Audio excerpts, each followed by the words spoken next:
वालेकुम। हम पढ़ रहे हैं ऑर्गेनिक केमिस्ट्री और आज का हमारा टॉपिक है alkanes and alkyl radicals. Alkanes and alkyl radicals. Alkane से आप अच्छे तरीके से अब वाकिफ़ हैं, अल्केन से भी वाकिफ़ हैं, अल्काइन से भी। अगर थोड़ा सा हम पिछला लेक्चर रिवाइज करें तो अल्केन्स क्या होते थे? जस्ट सिंगल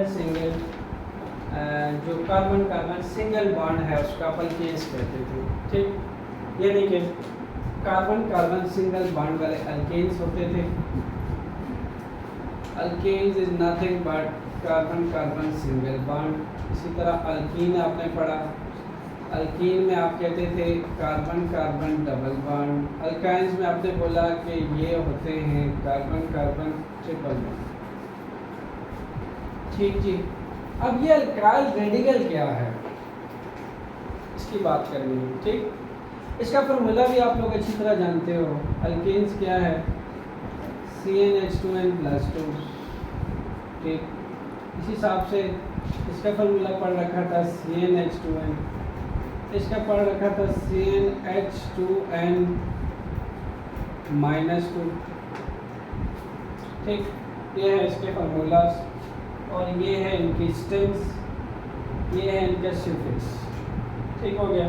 स्टेम्स मतलब जो भी मैं इथ इथ इथ इथेन इथीन इथाइन इस हिसाब से प्रोप प्रोप प्रोप ये स्टेम्स है, इस हिसाब से इनकी सफिक्स है प्रोपेन प्रोपेन प्रोपाइन, ठीक। अब अल्काइल रेडिकल क्या है? बड़ा सिंपल है, देखो कहता है कि alkyl radical is a group of atoms. ये कैसे ऑब्टेन होता है? एक हाइड्रोजन एटम अगर आप अल्केन में से रिमूव कर देते हो, एक हाइड्रोजन एटम अगर आप अल्केन में से रिमूव कर देते हो तो ये बन जाता है अल्काइल, ठीक, by removing only one hydrogen atom. तो मैं अगर ये लिखूं, ये कहना चाह रहा है कि अल्केन्स में से अगर एक हाइड्रोजन एटम रिमूव कर लें, रिमूविंग ऑफ हाइड्रोजन एटम, तो दैट विल बिकम अल्काइल। और याद रहे आपको यहाँ जो ANE है ये रिप्लेस हो जाता है YL से।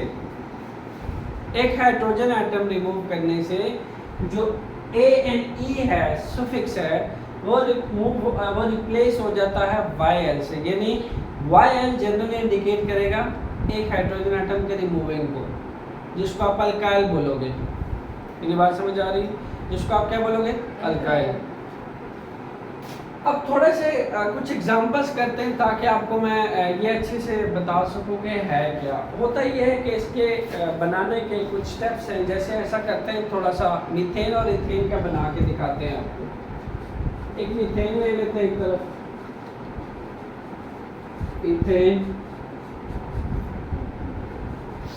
चलो इसे थोड़ा सा मजीद ज़्यादा ले लेते हैं, प्रोपेन, ब्यूटेन, पेंटेन तक ले लेते हैं इसको। इस हिसाब से पेंटेन।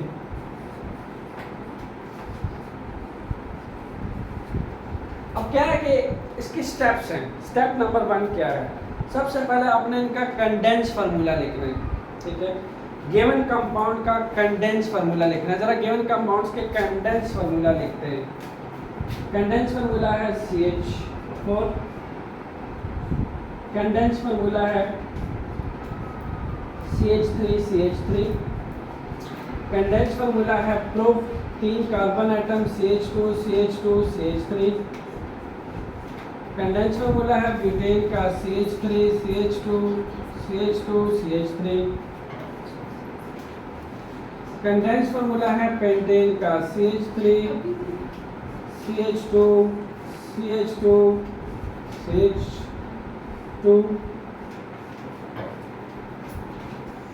फोर हो गए, 5। अब अगर मुझे इस अल्केन्स को जो आपको नजर आ रहे हैं, इन अल्केन्स को अल्काइल बनाना है, बड़ा सिंपल मेथड है। इसको बोलूँगा मिथाइल, ये बढ़ा जाएगा इथाइल,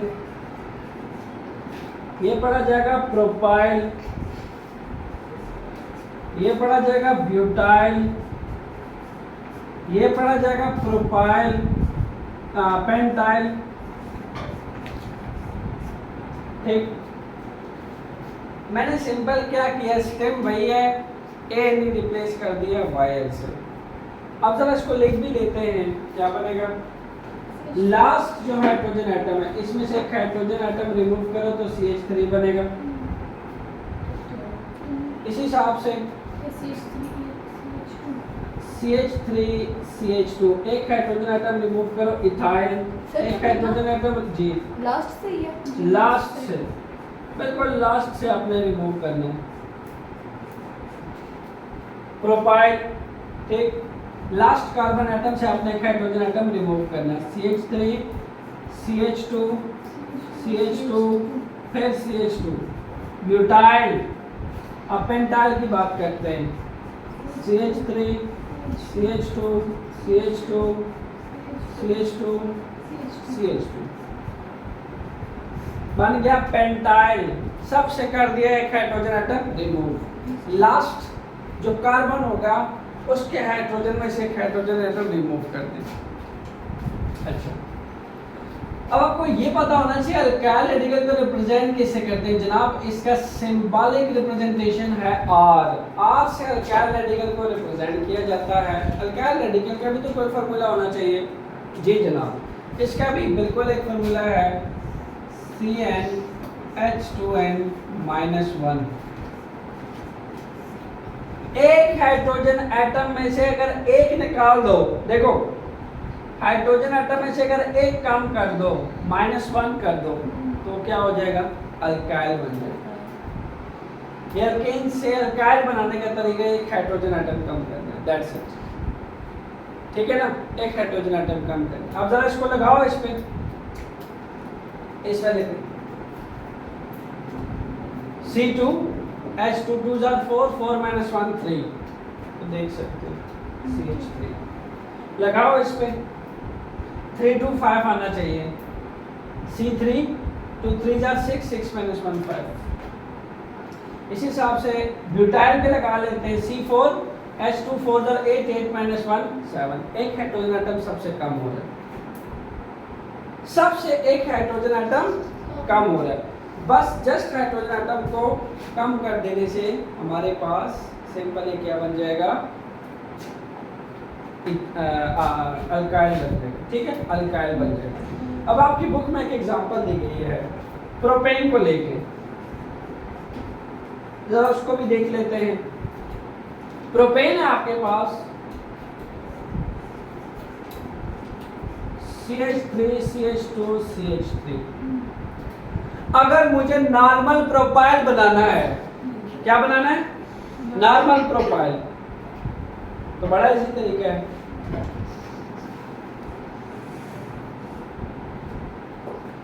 लास्ट वाले हाइड्रोजन एटम से, ठीक है, लास्ट वाले जो कार्बन है वहां से एक हाइड्रोजन एटम कम कर देंगे, वो प्रोपेन से प्रोपाइल बन जाएगा। सिंपल, इसको हम प्रोपाइल कहेंगे। आप नॉर्मल प्रोपेन कैसे बनाते थे यार, सिंपल CH3 CH2 CH3, ये आपका नॉर्मल प्रोपेन था। अब नॉर्मल प्रोपाइल कैसे बनेगा, लास्ट वाले कार्बन से एक हाइड्रोजन एटम रिमूव करते हैं, CH3 CH2 CH2, ये एक हाइड्रोजन एटम कम करते हैं। This one is now normal propyl. My dear students, गौर से सुने बात, नॉर्मल प्रोपाइल है, एक हाइड्रोजन एटम मैंने लास्ट कार्बन से कम किया। अब मैं आइसो प्रोपाइल बनाने लगा हूं। आइसो प्रोपाइल कैसे बनेगा, मैंने बोला था अगर सेकंड कार्बन पे कार्बन की एक ब्रांच लगा दो तो वो आइसो होता है। तो इसका सेकंड कार्बन ये रहा। इस सेकंड कार्बन पे जब कार्बन की ब्रांच लगेगी कोई भी, ऊपर या नीचे, तो बताओ एक हाइड्रोजन कम होगा कि नहीं होगा, हो जाएगा ना, तो वो भी तो फिर आइसो प्रोपाइल बन जाएगा। उसको मैं आइसोप्रोपेन नहीं पढ़ सकता, that will called is isopropyl. मैं मिड के कार्बन से हाइड्रोजन कम करूं, लास्ट वाले से कम करूं, फर्स्ट से कम करूं, A will replace with YN, याद रखिए, कहीं से भी कम हुआ तो लेकिन अगर पूरा है ना, मतलब मेरे पास अगर ये बॉन्ड पूरी है, CnH2n+2 पूरा है, ये पूरा है कंप्लीट, तब तक वो अल्केन्स रहा है। यानी अगर मैं ये तब तक अल्केन्स है जब तक ये तादाद पूरी है। यानी मैं अगर प्रोपेन के हिसाब से देखूं, C3H2n+2 था ना, 2 3 are 6, 6 + 2 8, जब तक C3H8 है ये अल्केन्स है। लेकिन अगर मैंने इनमें से किसी कार्बन में से एक हाइड्रोजन ऐड कम किया, that will call now propane से प्रोपाइल, प्रोपेन से प्रोपाइल।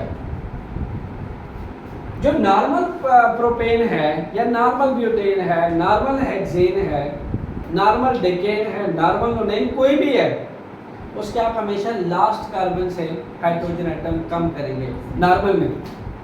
आइसो में क्या करोगे, जो सेकंड कार्बन है वहां कार्बन की ब्रांच लगा दो और एक हाइड्रोजन एटम कम हो जाएगा अपने आप ही।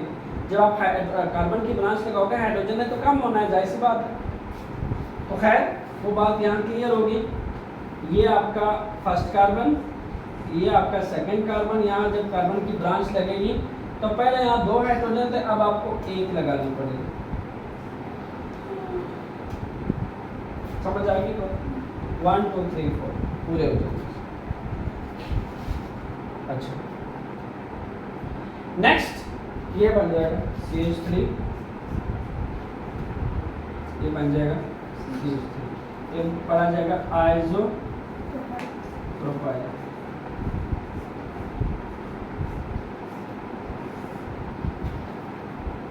Iso propyl.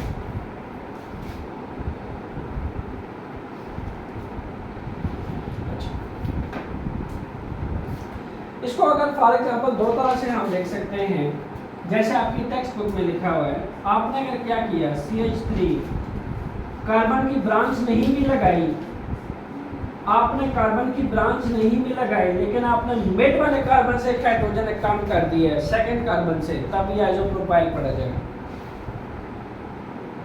मेरी बात समझ रहे?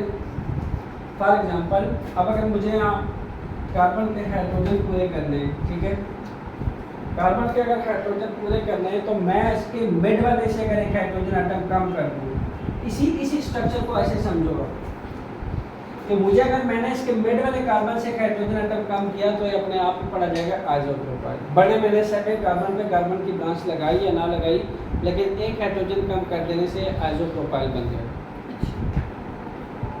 समझ आ गई मेरी बात? फिर से इसको रिपीट करते हैं। बस डिफरेंस ये है ना कि बाकी जो होते हैं फिर से नॉर्मल प्रोपाइल, उनके सिर्फ एंड से हमें रिमूव करना है। आइसो में सिर्फ हमें बीच वाले से रिमूव करना है, सेकंड कार्बन से आपने एक हाइड्रोजन कम कर दिया। यस, ये आइसो केस। आपके कोर्स में 2 ही हैं, नॉर्मल और आइसो। आप नॉर्मल और आइसो सीखोगे। नॉर्मल में आप लास्ट कार्बन से कम करेंगे, आइसो में हम दरमियान वाले से। एक और केस कर लेते हैं। अगर मुझे नॉर्मल ब्यूटाइल लिखना है, नॉर्मल ब्यूटाइल,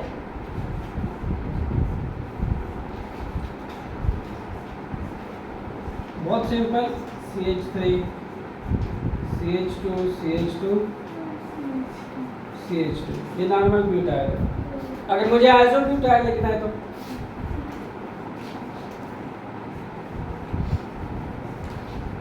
ब्यूटेन से ब्यूटाइल बनाना, एक हाइड्रोजन एटम कम होगा, सेकंड वाला CH3 CH, now CH2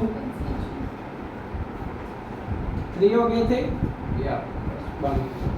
second carbon से एक हाइड्रोजन एटम कम किया। जब आप सेकंड कार्बन से एक हाइड्रोजन एटम कम करेंगे, that will be called now isobutyl. सही, लास्ट वाला CH2 नहीं होगा जी? लास्ट वाला जो आइसोब्यूटाइल में CH2 नहीं होगा? नहीं, देखिए इसके बांड तो पूरा करना है ना।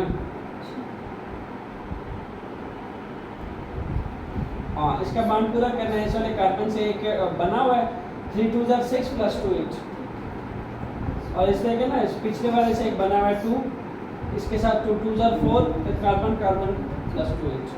ये कंडेंस फार्मूला में देख रहा हूँ, शायद इसलिए आपको अंडरस्टैंडिंग में थोड़ा इशू हो रहा है। खैर फिर से समझो, नॉर्मल में लास्ट कार्बन से हाइड्रोजन एटम कम करना है, और आपके आइसो में सेकंड कार्बन से हाइड्रोजन एटम कम करना है। ठीक, दैट्स इट। समझ आ गई।